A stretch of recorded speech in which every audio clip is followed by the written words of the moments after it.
Day 9 of or business journey. അപ്പൊ ഇനി നമുക്ക് ബാക്കി വരുന്ന പണി എന്താ വെച്ചാൽ ഒന്ന് സീലിംഗ് വർക്കാണ്. അത് കഴിഞ്ഞ വീട്ടിൽ പറയാൻ വിട്ടുപോയ ഒരു പണിയാണ്. സീലിംഗ് വർക്ക് ചെയ്യാൻ എന്തായാലും നമ്മൾ വേറൊരു പണിക്കാരൻ തന്നെ ആക്കിയിട്ടുണ്ട്. നമ്മളെ ബിൽഡിങ്ങിന് ലീക്ക് ഉണ്ടായതുകൊണ്ട് നമ്മൾ സീലിംഗ് ഏകദേശം ഡാമേജ് ആയിട്ടുണ്ടായിരുന്നു. അപ്പൊ സീലിംഗ് വർക്ക് ചെയ്ത ഉടനെ നമുക്ക് പെയിന്റ് ചെയ്യണം.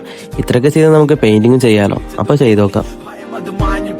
ആത്മാവിൻ പഴുതിലൂടെ തളരുകിൽ ഒരു ശകലവും ഇനി പതറുകിൽ ഒരു ചുവടിലും തീയിൽ വാർത്തെടുത്തു വെച്ച ആയുധത്തിന്റെ മൂർച്ചയുടെ വാക്കിലും ഇന്നു നാലും ദിക്കിലും ഇരുൾ നിറഞ്ഞുവെങ്കിലും ഒരു താൻ തുടങ്ങി പരാജിതൻ ഇനിയാവുകില്ല ഒരിക്കലും.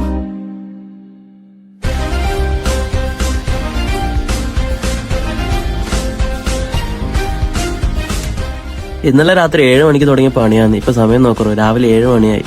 അങ്ങനെ പെയിന്റിംഗ് വർക്കൊക്കെ ഓൾമോസ്റ്റ് കംപ്ലീറ്റ് ആയിട്ടുണ്ട്. അപ്പൊ ഇനിയുള്ളത് ഫർണിച്ചർ വർക്കാണ്. അത് നമ്മൾ ചെയ്യാൻ പോയാൽ ചിലപ്പോൾ അതൊരു 8ന്റെ പണിയായേക്കാം. 3000-ഓളം വ്യൂസ് നമുക്ക് എല്ലാ വീഡിയോസിലും കിട്ടുന്നുണ്ട്. പക്ഷെ ആരും ലൈക്കും ഫോളോയും ചെയ്യുന്നില്ല.